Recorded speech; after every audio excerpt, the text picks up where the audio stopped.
When Turner Martin strung a quilting exhibition from the ceiling of the Art Center of Mississippi, under gallery lights he had just replaced for the first time in 15 years, the space finally felt like home. 4 years in, he runs the nearly 50-year-old building, home to groups from the Mississippi Symphony Orchestra to the International Museum of Muslim Cultures.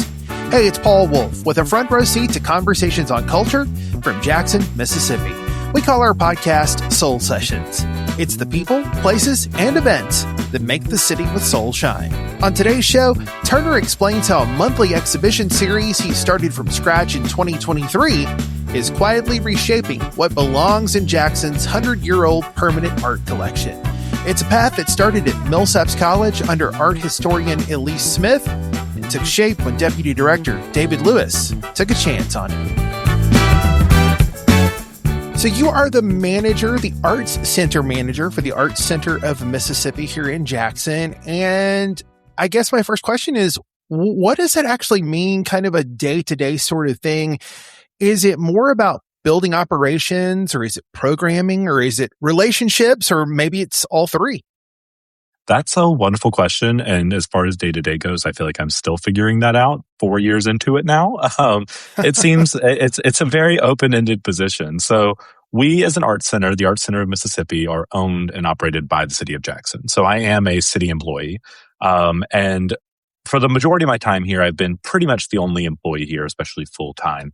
And so that does leave basically an open-ended question of what all can fall to me, and also what do I want to see the Art Center doing for our community. As a city building, I always try and ground anything we do as something that can be utilized and enjoyed, especially for free, by the public. So there's a baseline. I would say the most basic need of my role is facility management and maintenance. That's a sort of difficult thing to capture because we are, working with a relatively limited budget, but trying to make sure this building that is now almost 50 years old can still run, accept visitors, and, of course, meet the needs of the nonprofit tenants that we also have here, because we're the home to several nonprofits, including the International Museum of Muslim Cultures, the Art for All Disability Arts Group, Opera Mississippi, the Symphony Orchestra, a few others that I'm probably forgetting right now. But in addition to that, as far as programming goes, it has been a real privilege of mine that I have been given the freedom and flexibility by all the directors I've worked under, the deputy directors I've worked with, and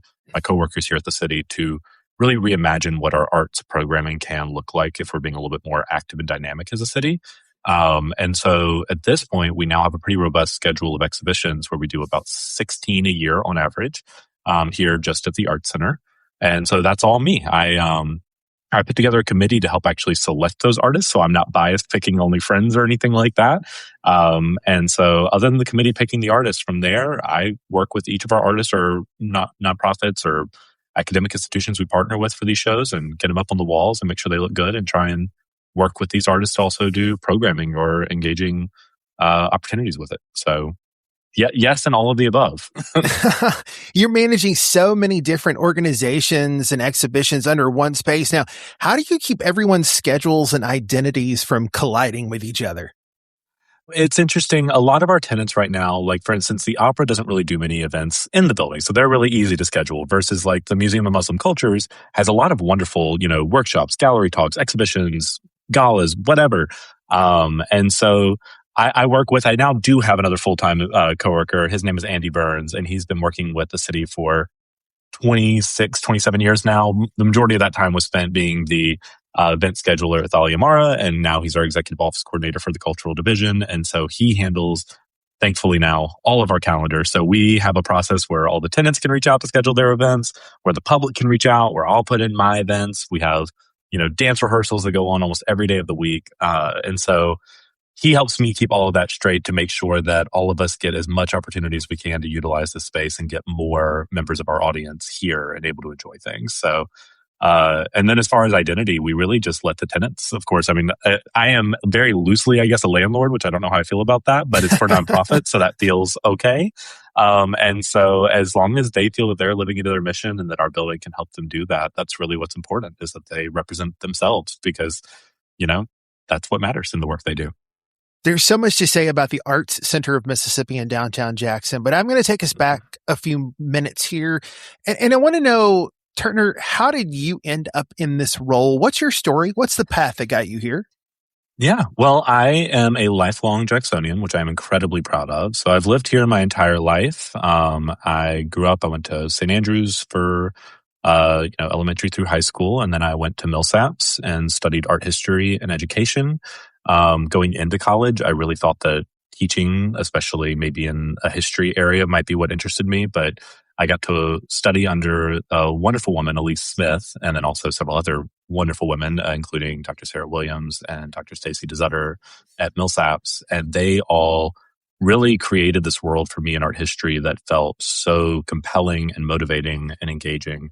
And being from Jackson and still living here through that time, it was hard for me not to ever think about like, sure, we're studying all these other museums and other galleries and famous artists and whatever that might mean.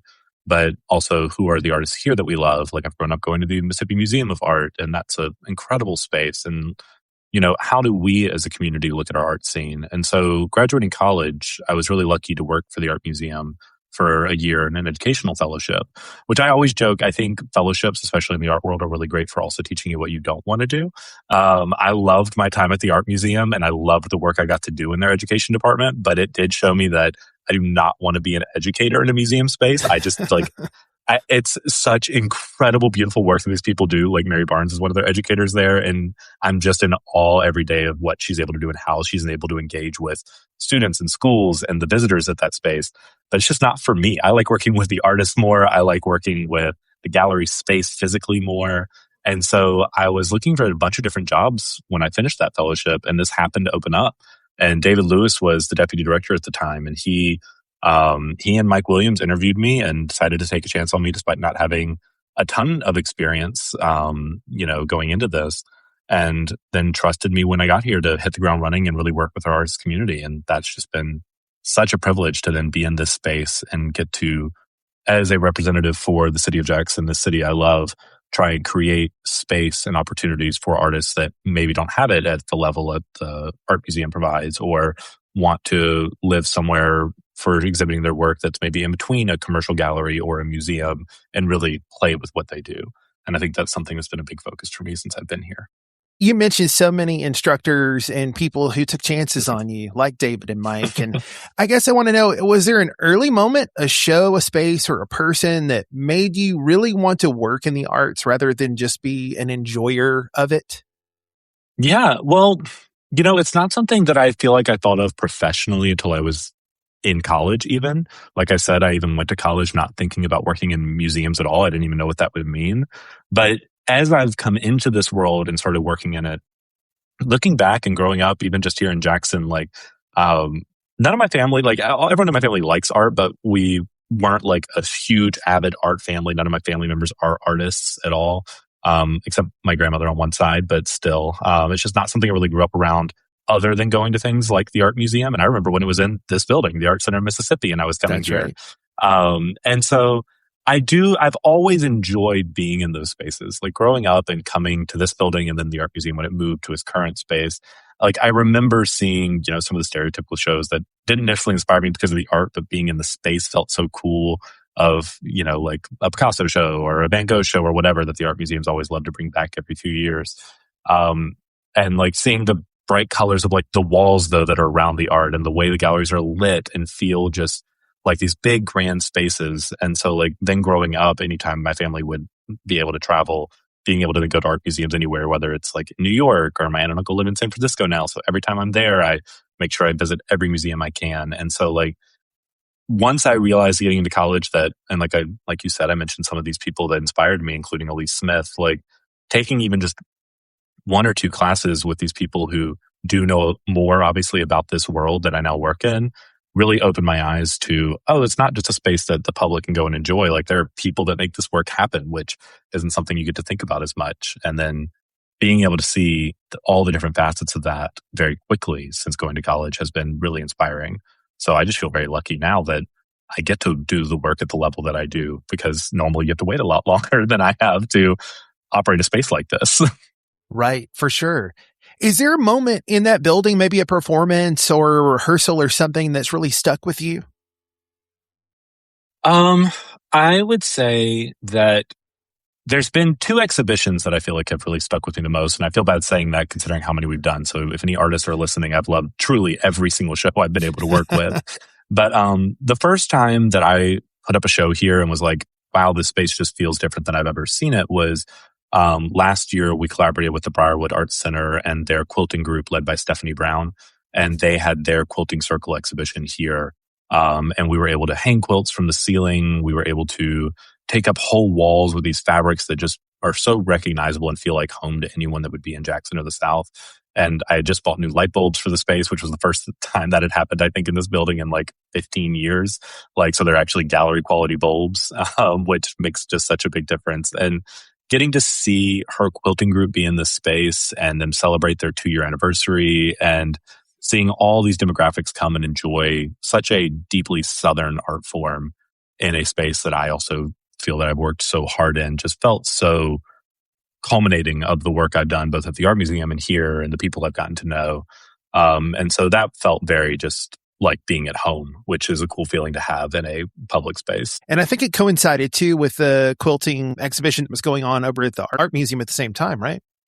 We were just after that. So they had Of Salt and Spirit, which was a lovely review of Southeastern quilters.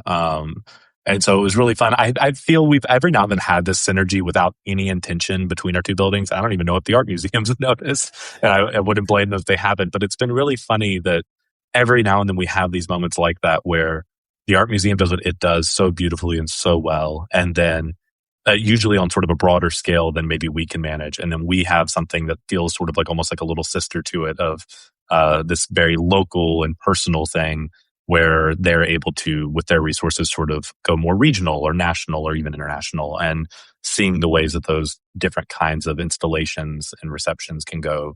I think it's just really neat because it shows that we have so much room, even in the Jackson community, for different ways of telling even similar stories and having different perspectives be shown. We were both a part of a meeting not too long ago, and I had a conversation with you, and I said, you're killing it right now. I mean, it feels like the calendar has been packed all summer long. Roadside just opened. The Blues is still all right, ran before that. And then I See You is coming out next month in September. Is that a new pace, or is that a normal season for you all now? This is actually a normal season for us. So I started in fall of 2022. And one of the first things I came to David with, at the time, the Municipal Art Gallery on State Street was in a little bit better condition than it is now, but we also just had a little bit more staffing to be able to, through sheer force of will, keep it open. And we're hoping to get it back open again soon. But that space wasn't really being utilized at the time. It had been a few years since the gallery manager had been there. It had been shut down for COVID, et cetera. And I was thinking about, we don't have a space in Jackson, in my perspective, where it is affordable for an up-and-coming artist to get in the space and also to quickly show an idea that maybe they've been working on for a long time or not. And how could we do that? And somehow I decided to be insane and try monthly exhibitions. And so these started back in 2023. You'll see me look up every now and then because I keep about 30 posters at a time up on the wall above my desk so I can see what we've been doing. And so I can see all the way back to our first calendar that we did for that. And I scheduled a year of 12 shows. And, that first year, I think 1 or 2 had to switch around or cancel, or we swapped in an artist. But since then, since 2023, we have essentially had a show every single month, whether at the Municipal Art Gallery or now we've moved the program here because just for not only building needs, but also for the artist needs. A solo artist filling that whole gallery was a little challenging. And so we can divvy it up a little bit better here. But we've actually been doing these monthly shows since then. And I can definitely feel a change over the past year. We had Monica Hill worked with us over last year, and she was our gallery manager and did a lot of our marketing and graphic design. I think she really got us off the ground and running, having a little bit more, at least, social media presence and access. And I've been very lucky to continue on in that. And I can feel that people, I think, are seeing this more, are seeing the artists coming up and just feeling that excitement. And so, this is a usual pace for us. And I think we have applications out now, actually, if this is out during August. We have applications out now, but every February and August, we can accept them for the first half of 2027. And so we're hoping to keep up this pace through next year. And then we might slow down a little and make them like every 2 months. But this has also been an effort. One thing people might not know is this series, which I've called the Spotlight series. There are these monthly shows with local or Mississippi artists. It is open to the whole state. And while we don't currently offer a stipend, we do have a lot of space in city buildings. And so that's the need I was trying to meet here. And it seems artists have been receptive to that. And then just as a thank you for using the space, each of these artists donates back a work into the city's permanent collection. Oh, wow. That's sort of what inspired all this, is looking through a lot of the documents and records of how the Municipal Art Gallery would show shows. A lot relied on the gallery manager and their sort of relationship with local artists, which I wanted to avoid that as much, which is why I've mentioned that each calendar year, we have a different committee of Jackson and Mississippi arts advocates, I like to call them, whether they're entrepreneurs, artists, people who have exhibited with us before, work at an arts institution, maybe they're a teacher at JPS, whatever. They come together for me each year and they pick these shows. That way, they're really reviewing all these open applications and picking just 6 at a time, so that we can not only pick who's going to be in the galleries, but also how the collection of the city of Jackson is growing. The city of Jackson does have a permanent collection, for anyone that doesn't know. It's only about 180 works, but it's been ours since 1926. It's 100 years old this year. Some of it's actually on view until the end of the month. But I was trying to look at, if we have this collection and we want it to grow, because it seems like it on and off has been, how do we do that in a way that better reflects our city as a whole, our artist community as a whole, our state as a whole? Because I think that's our responsibility, being the capital city, is to try and collect work that means something not just to any one person that's in this role, but to hopefully our larger community. And so these monthly spotlights do acquire works each month. And so that's one reason we might slow down, is so we don't overwhelm our vault space. But right. I wanted, looking back at our collection, it showed a lot of talented artists, but also a lot of just sort of Northeast white Jackson. And that's not the whole of Jackson, Mississippi by even any stretch. And so how do we better find these artists and better show the talent that exists all over our city and all over our state was a huge goal for me. What do you think the Arts Center of Mississippi means for downtown specifically, and why does it matter that it's in downtown Jackson? I think it's a very important space for downtown Jackson. I think it is the first time that we saw, because this building was built in 1978, a real dedication by both our fundraisers in the community, but also by the city, who became the owner and operator of this space, to create a permanent, structure dedicated to not just visual art, but also dance and music and everything. Truly all arts. That's why we're not like the Art Museum of Jackson or anything like that. We are the Arts Plural Center. And so still even today, getting to see the number of children that come in and get to learn how to dance, or number of people in our community that come in for Art for All because they might have a disability or not have the access to art making of any kind, and get to do painting and ceramics every single week, learning about incredibly valuable cultural institutions that might not be able to exist otherwise, like the International Museum of Muslim Cultures. Like, we truly are a common ground of all different sort of cultural and art forms, and a space that is open to any new forms of that as well. And so I think this being situated pretty centrally in downtown just shows that not only is there a space for the arts, but it's something that our city supports, which is really important to me. And it's something that, as long as I'm concerned, will continue to be open and available to anyone in Jackson. I think being in downtown does, as best as we can in the city, put us in the center of everything. And I mean that sort of geographically more than I even mean in terms of what's happening and where, which means that we're hopefully at sort of equal access to everyone. And that's something I really love about this space. What's something coming up at the Arts Center that you're really excited about? We have a really big fall. We have a permanent collection show up right now, and you mentioned Roadside, Grace Ann Alinsky's Black and White Photography exhibition, and our Spotlight series. But in September this year, basically, these shows will be up through the rest of the year. We're going to have a group show featuring Justin Ransberg and Brendan Davis called One by One, The Infinite Loop. That's going to open on September 12th. We also will be having a Wolf Studios staff exhibition celebrating their 80th anniversary. It will be open on the 19th with a reception. And that's in addition to J-Buck's exhibition, I See You, which opens the first Friday of the month, as do all of our Spotlight shows. So very excited for that, kicking off our sort of fall lineup for the rest of the year, as well as Art for All will have their holiday show this December, which is something I'm really excited for. I'm just always looking forward to see what other events and exhibitions we might have coming up. That's Turner Martin, whose story is about why representation matters more than recognition. Since 2023, his Spotlight series has brought a different Mississippi artist into the Arts Center of Mississippi almost every month, and each one donates a piece back into the city's permanent collection. a collection that's been growing for 100 years. Turner noticed that collection skewed heavily toward one corner of Jackson, and he spent the past few years working quietly, one show and one committee at a time, to make sure it actually reflects the whole city.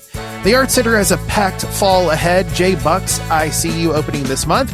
Then One by One, The Infinite Loop from Justin Ransberg and Brendan Davis in September, followed by the Wolf Studios staff show marking their 80th anniversary. We'll have links to those in our show notes and to the Art Center of Mississippi at visitjackson.com/Soul Sessions. Soul Sessions comes to you from Visit Jackson, the destination organization for Jackson, Mississippi, the city with soul. Our executive producers are Jonathan Pettis and Dr. Ricky Thigpen, and I'm Paul Wolf, managing editor and your host for these conversations. Everything Jackson, events, stories, places to go, lives at visitjackson.com. And if you know of someone we should be talking to, drop me a line. My email is pwolf@visitjackson.com. Thanks for listening. I'll talk to you again soon.